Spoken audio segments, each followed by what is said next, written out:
இந்த கப்பால நான் 2 கப்பு அரிசி எடுத்துக்கிறேன். இன்னைக்கு நம்ம ஃப்ரைட் ரைஸ் செய்யறதுனால 2 கப்பு அரிசிக்கு 3 கப்பு தண்ணி ஊற்றி இது வேக வைக்க போகிறேன். நம்ம கொஞ்சம் நான் பட்டர் நெய் சேர்த்துக்கிறேன். நெய் இல்லைன்னா கொஞ்சம் எண்ணெய் சேர்த்துங்க. இதை ஒரு 1/4 ஸ்பூன் ஜீரகம் போட்டு வேக வைக்கலாம். ஒரு 1/4 ஸ்பூன் உப்பு சேர்த்துக்கிறேன்.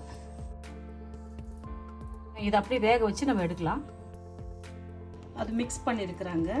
எறா இருக்குது, ரேக்கை இருக்குது, கனவா இருக்குது, இந்த கிளிஞ்சல் கறி இருக்குது. இதில் தான் நம்ம இன்றைக்கி ஃப்ரைட் ரைஸ் செய்ய போகிறோம். அரிசி வந்து ஒரு 75% வெந்துடுச்சு. தண்ணி சுண்டிடுது, கொஞ்சம் தண்ணி தான் இருக்குது. இந்த நேரத்தில் நம்ம அதுக்கு மூடி போட்டு அடுப்பை சிம்மில் வச்சு வேக வைக்கலாம். வச்சுக்கலாம். 3 நிமிஷம் அப்படியே இருக்கட்டும். இது அப்படியே ஒரு 5 நிமிஷம் கழிச்சு நம்ம எடுக்கலாம். பாருங்க, சாதம் ஒன்றோட ஒன்று ஒட்டலை.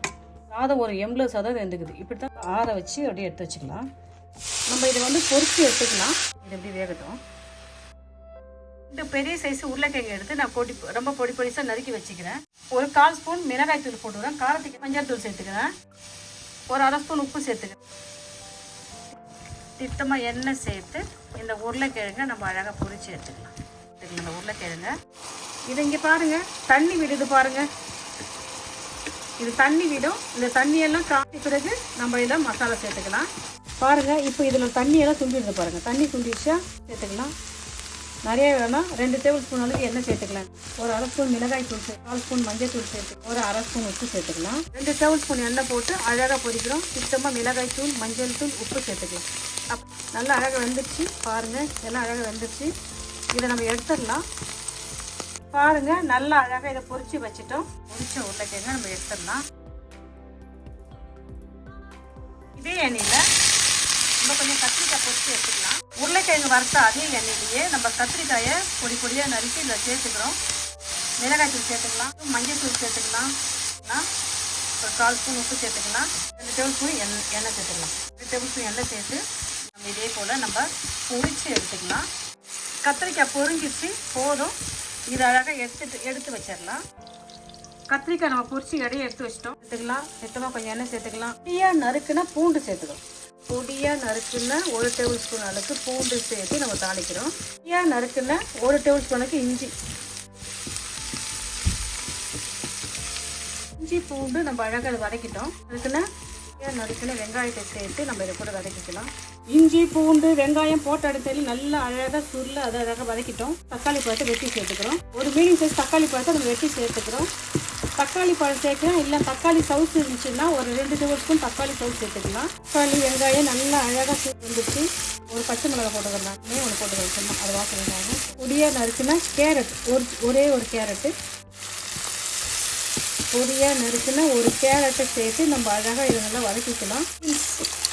பொடியாக நறுக்குன்னா ஒரு 10 பீன்ஸ், ஒரு கேரட்டு 10 பீன்ஸ் போட்டு நம்ம அதை அழகாக வதக்கிக்கலாம். 50 கிராம் அளவுக்கு பட்டாணி சேர்த்துக்கிறதுனால 50 கிராம் அளவுக்கு பச்சை பட்டாணி சேர்த்துக்கலாம். அழகாக இது வதங்கிட்டோம். சிக்கும் கொஞ்சம் குடமிளகாய் சேர்த்துக்கலாம், கொஞ்சம் பப்பரிக்காய் சேர்த்துக்கலாம். நல்லா அழகாக இதை நம்ம 2 நிமிஷம் வதக்கிட்டோம். எல்லாம் வதங்கிச்சு, கொஞ்சம் ஓரளவுக்கு வெந்துடுது. இது கூட கொஞ்சம் சில்லி சாஸ் சேர்த்துக்கலாம். 1 ஸ்பூன் சேர்த்துக்கலாம். காரத்துக்கு ஏற்றமே நீங்கள் சேர்த்துக்கலாம். சோயா சாஸ் கொஞ்சம் சேர்த்துக்கலாம். 1 ஸ்பூன் அளவுக்கு சோயா சாஸ் சேர்த்துக்கிறோம். உப்பு சேர்த்துக்கிறோம். 1 ஸ்பூன் சர்க்கரை சேர்த்துக்கிறோம். சோயா சாஸ், சில்லி சாஸ், உப்பு, சர்க்கரை ஏன் சேர்க்குறேன்னா இந்த காய்கறியெல்லாம் அப்படியே ஃப்ரெஷ்ஷாகவே தெரியும். காய்கறியோடைய கலர் வந்து மாறாது. அதுக்காக தான் நம்ம சும்மா 1 ஸ்பூன் சர்க்கரை சேர்த்துக்கிறோம். சர்க்கரை உங்களுக்கு வேணான்னா விட்டுடுங்க. அழகாக வதக்கிக்கிட்டேன். நம்ம இதில் கைப்பிடி அளவுக்கு நம்ம ஸ்ப்ரிங் ஆனியன் இதில் சேர்த்துக்கிறோம். அழகாக பொடியமாக வதக்கிட்டோம். ஒரு சின்ன பீஸு முட்டைக்கோசு சேர்த்துக்கிறேன். முட்டைக்கோசு கடைசியாக தான் சேர்க்கணும். முட்டைக்கோசு வந்து வேகவே கூடாது. இந்த ஊடுக்குள்ள வந்து வேகக்கூடாது. சும்மா வதங்கினா போதும். இது வந்து வேகாத இருந்தால் தான் இந்த ஃப்ரைட் ரைஸுக்கு டேஸ்ட் நல்லாயிருக்கும். ஒரு நிமிஷம் போட்டு இது வதக்கலாம். உப்பு காரம்லாம் உங்கள் விருப்பப்படி சேர்த்துங்க. உங்களுக்கு இதில் எதனா ஒரு பொருள் உங்களுக்கு உடம்புக்கு ஒத்துக்கலன்னு சொன்னீங்கன்னா அந்த பொருளை தயவு செய்து அவாய்ட் பண்ணிடுங்க. உங்களுக்கு இதில் எதனா ஒன்று ஆட் பண்ணிங்க சொன்னால் ஆட் பண்ணிங்க. வீட்டில் இருக்கிற பொருளை வச்சு எப்படி ஒரு எளிமையான முறையில் ஒரு ஃப்ரைட் ரைஸ் செய்யலான்றது தான் இந்த வீடியோ மூலம் விளக்கம். இதில் இருக்கிறது தான் சேர்க்கணுன்றதெல்லாம் இல்லை. இல்லை உங்களுக்கு ஒரு பொருள் ஒத்துக்கலாம் விட்டுடுங்க. லெமன் ஜூஸ் சேர்த்துக்கலாம். சும்மா ஒரு 10 ட்ராப் லெமன் ஜூஸ் சேர்த்துக்கலாம். கொத்தமல்லி சேர்த்துக்கிறேன் நான். எல்லாமே ஒரு 50% எல்லாம் வெந்துச்சு. வெந்தது வரைக்கும் போகணும். இதுக்கு மேலே இது வேக வைக்கக்கூடாது. சாதத்தை பாருங்கள். எண்ணெய் வந்து நம்ம 80% அளவுக்கு வேக வச்சுக்கிறோம். நல்லா ஆற வச்சுட்டோம். இதை வதக்கி வச்சு இந்த பொருளை நம்ம அதில் சேர்த்துக்கலாம். வதக்கி வச்ச பொருளை நம்ம ஃபஸ்ட்டு இதில் சேர்த்துக்கலாம். வதக்கி வச்ச பொருளை இதில் சேர்த்துக்கலாம். நம்ம அழகாக அதை கிண்டலாம். நான் வந்து 2 கப் அரிசி சேர்த்துக்கிறேன். 2 கப் அரிசியோடைய அளவு வந்து 300 கிராம் அரிசி. நான் இதில் நீங்கள் 200 கிராமுக்கு சேர்த்துக்கலாம். இல்லை ஒரு 1/2 கிலோ அளவு கூட அரிசி வடித்து சேர்த்துக்கலாம். அரிசியோட அளவு சாதத்தின் அளவு உங்கள் விருப்பப்படி தான் இதில் இருக்கணும். பொரிச்ச உருளைக்கிழங்கு நம்ம இதில் சேர்த்துக்கலாம். கத்திரிக்காய் பொரிச்சு வச்சுக்கிறோம். கத்திரிக்காயை நம்ம இதில் சேர்த்துக்கலாம். இந்த ஏரா கனவா அந்த கிரிஞ்சல் கறி அதையும் நம்ம இதில் சேர்த்துக்கலாம். இது எல்லாத்தையும் சேர்த்து நம்ம அழகாக கலரி விட்டுக்கலாம். கனவா தான் சேர்த்துக்கலாம். வெறும் கனவா கறி மட்டும் நீங்கள் சேர்த்துக்கலாம். ஏரா மட்டும் தான் சேர்த்துக்கணும்னா ஏராவும் சேர்த்துக்கலாம். இல்லை அந்த கிளிஞ்சல் கறியை தான் சேர்த்துக்கணும், அதையும் சேர்த்துக்கலாம். இல்லை இதுவே மிக்சிங்க்கு வந்து கடையில் விற்கிது, அதை வாங்கி சேர்த்துக்கலாம். உங்களுக்கு எதனா உடம்பு கொத்துக்கலன்னா தயவுசெய்து அதை பயன்படுத்தாதீங்க. இதில் இருக்கிற உப்பு காரம் எல்லாம் உங்கள் விருப்பப்படி இருக்கணும். இந்த சீ ஃபுட்லேயும் நம்ம ஃப்ரைட் ரைஸ் செய்யலாம். வாங்க நம்ம சாப்பிட்டு பார்க்கலாமா? பாருங்க, என்ன ஈஸியான சுலபமான முறையில் வீட்டில் இருக்கிற பொருளை வச்சு நம்ம என்ன அழகாக ஒரு ஃப்ரைட் ரைஸ் செஞ்சு முடிச்சிட்டோம் பாருங்கள்.